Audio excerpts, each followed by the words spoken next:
প্রিয় দিনী ভাই এবং বোনেরা, আজকে আমরা এমন একটি আমল শিখব, এমন একটি দোয়া শিখব, এমন একটি দুনিয়ার ভিতরে সর্বশ্রেষ্ঠ দোয়া রয়েছে যে দোয়াটা শুক্রবারের দিন যদি আপনি এই দোয়াটা পড়ে আল্লাহ তাআলার কাছে ক্ষমা চেয়ে নিতে পারেন, তাহলে আল্লাহ তাআলা আপনার জীবনের সমস্ত গুনাহ মাফ করে দিবেন। সুবহানাল্লাহ, সুবহানাল্লাহ।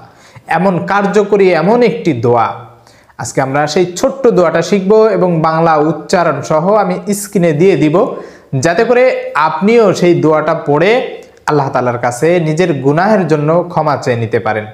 প্রিয় দিনী ভাই এবং বোনেরা, দুনিয়াতে থেকে আমরা শয়তানের ধোঁকায় পড়ে কতই না গুনাহ করেছি। আমরা যদি গুনাহের লিস্টটা করি, হয়তো আমাদের গুনাহের শুরু থাকবে, শেষ থাকবে না। গুনাহের লিস্টটা এত বড় হবে যে আমাদের একদিক থেকে আরেক দিকে পড়ে শেষ করতে অনেক সময়ের ব্যাপার। এত পরিমাণ গুনাহ করেছি। একটু চিন্তা করে দেখেন, আপনার বয়স যদি 40-50 বছর হয়, তাহলে এই 40-50 বছরের ভিতরে কত পরিমাণ গুনাহ আপনি করেছেন। গুনাহ করতে করতে করতে একেবারে সমুদ্র পরিমাণ গুনাহ করেছেন। একবার কি অন্তর থেকে আল্লাহ তাআলার কাছে ক্ষমা চেয়েছেন? একবারও কি রাসূল সাল্লাল্লাহু আলাইহি ওয়াসাল্লাম যেভাবে শিখিয়েছেন, যেভাবে দোয়া শিখিয়েছেন যে এই দোয়ার মাধ্যমে ও আমার উম্মতেরা তোমরা আল্লাহ তাআলার কাছে ক্ষমা চেয়ে নাও, আল্লাহ তাআলা মাফ করে দিবেন, সেভাবে কি একবারও চেষ্টা করেছেন?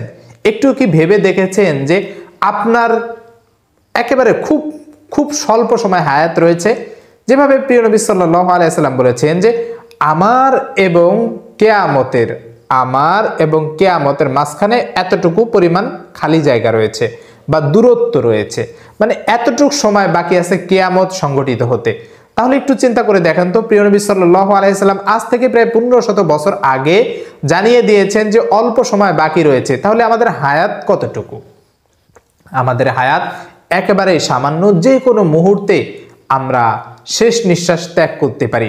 আর এই শেষ নিঃশ্বাস ত্যাগ করার আগেই আমাদের জীবনে যত গুনাহ করেছি সব গুনাহগুলো আল্লাহ তাআলার কাছে উপস্থাপন করে ক্ষমা চেয়ে নিতে হবে।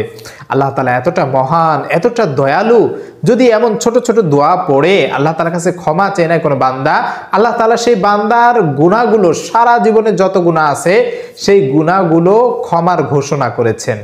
আপনি জিনার গুনাহ করতে পারেন, আপনি গোপন পাপ করতে পারেন, আপনি অন্যকে ঠকাতে পারেন, তবে মনে রাখবেন যেগুলো আল্লাহ তাআলার সাথে সম্পৃক্ত, অর্থাৎ হাক্কুল্লাহ বলা হয়, আল্লাহ তাআলার হক বলা হয়, সেগুলো আল্লাহ তাআলা চাইলেই ক্ষমা করে দিবেন। কিন্তু বান্দার হক যেগুলো রয়েছে, সেই বান্দার হক যদি আপনি নষ্ট করেন, বান্দার কাছ থেকে যতক্ষণ না পর্যন্ত আপনি ক্ষমা চাইবেন ততক্ষণ কিন্তু আল্লাহ তাআলা ক্ষমা করবেন না।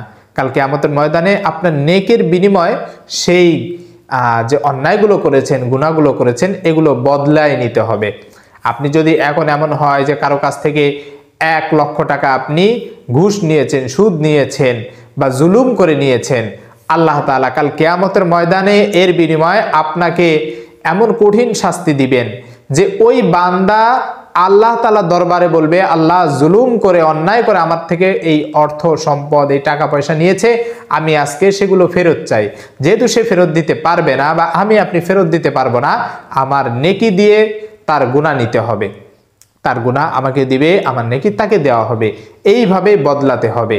তাহলে দুনিয়াতে থেকে এই সুযোগটাই রয়েছে আপনার এখন, যে আপনি যদি কারো কাছ থেকে এমন অন্যের হকগুলো নষ্ট করেন, তার কাছ থেকে ক্ষমা চেয়ে নেবেন, তার হকগুলো পূরণ করবেন, এরপরে আল্লাহ তাআলার কাছে ক্ষমা চেয়ে নেবেন। তাহলে এইগুলো আল্লাহ তাআলা ক্ষমা করে দিবেন।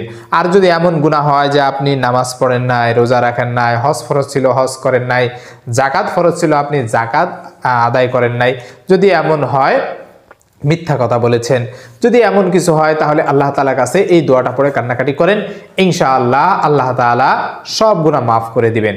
আর বান্দার হকগুলো, এগুলোর জন্য আল্লাহ তাআলার কাছে এই দোয়া পড়ে আপনি সাহায্য চান, ইনশাআল্লাহ আল্লাহ তাআলা এমন একটা ব্যবস্থা করে দিবেন যে আপনি কল্পনা করতে পারবেন না যে আল্লাহ তাআলা এত সুন্দর একটা ব্যবস্থা করে দিয়েছেন আপনার মাধ্যমে, যে বান্দার হকগুলো আপনি নষ্ট করেছেন সেগুলো পূরণ করার জন্য।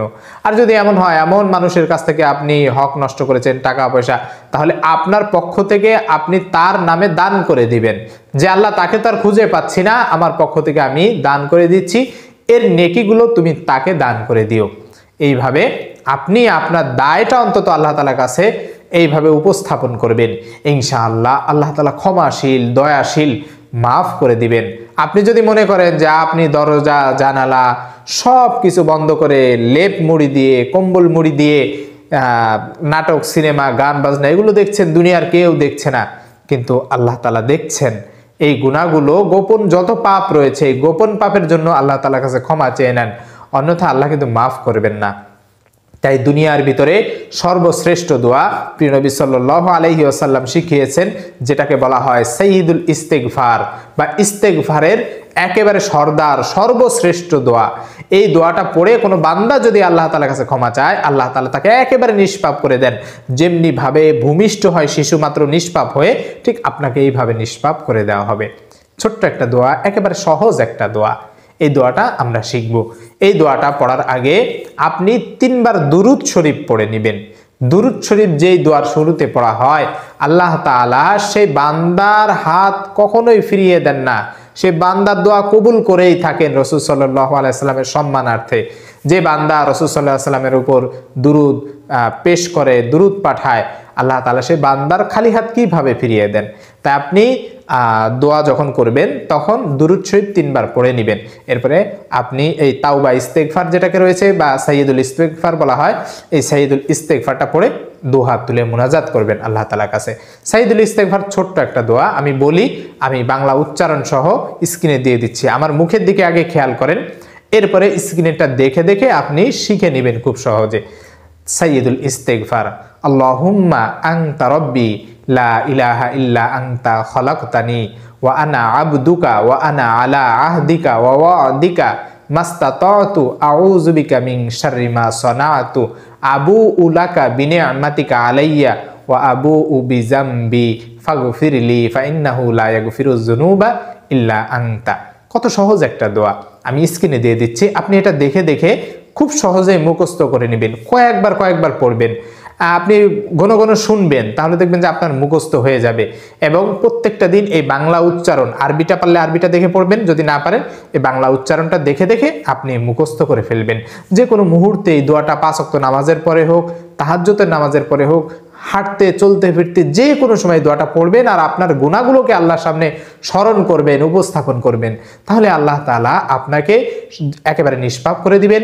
জুমার দিন দোয়া কবুলের দিন, আসর থেকে মাগরিব এই সময়টাতে দোয়া কবুল হয়, বা জুমার নামাজের সময় দোয়া কবুল হয়, ফজরের পরে দোয়া কবুল হয়, এমন কিছু সময় রয়েছে। এই সময়গুলোতে এই দোয়াটা বেশি বেশি পড়ুন, এই সাইয়্যিদুল ইস্তেগফার এটা বেশি বেশি পাঠ করুন। জুমার দিনে কখনোই বান্দার খালি হাত আল্লাহ তাআলা ফিরিয়ে দিবেন না, বান্দাকে ভরা হাতে ফিরিয়ে দিবেন। আপনার গুনাহটাকে আল্লাহ সরিয়ে আপনাকে নেকি দ্বারা ভরপুর করে দিয়ে এরপরে আল্লাহ তাআলা আপনার গুনাহ ক্ষমা করে আপনাকে নেকি দ্বারা ভরপুর করে দিবেন। মিজানের পাল্লা এগুলো কার্যকরী হবে। আপনি যখন এই দোয়াটা পড়ে নিষ্পাপ হয়ে যাবেন, তখন আপনি যেই দোয়াই করবেন আল্লাহ তাআলা কবুল করে নেবেন। মনের যত আশা আছে উপস্থাপন করবেন, আল্লাহ তাআলা সেই মনের যত চাওয়া পাওয়া আশা সব পূরণ করবেন ইনশাআল্লাহ। আমি স্ক্রিনে দোয়াটি দিয়ে দিচ্ছি, আমি আবারও মুখে বলছি, আপনি এই দোয়াটা এইভাবে শিখবেন। আল্লাহুম্মা আনতা রব্বি লা ইলাহা ইল্লা আনতা খলাকতানি ওয়া আনা আবদুকা ওয়া আনা আলা আহদিকা ওয়া ওয়াদিকা মাস্তাতাতু আউযু বিকা মিন শাররি মা সানাতু আবুউ লাকা বিনি'মাতিকা আলাইয়া ওয়া আবুউ বিযামবি ফাগফিরলি ফাইন্নাহু লা ইয়াগফিরুয যুনুবা ইল্লা আনতা। এইভাবে আপনি এই দোয়াটা পড়বেন বেশি বেশি করে, ইনশাআল্লাহ দেখবেন যে আল্লাহ তাআলা আপনাকে নিষ্পাপ করে দিবেন।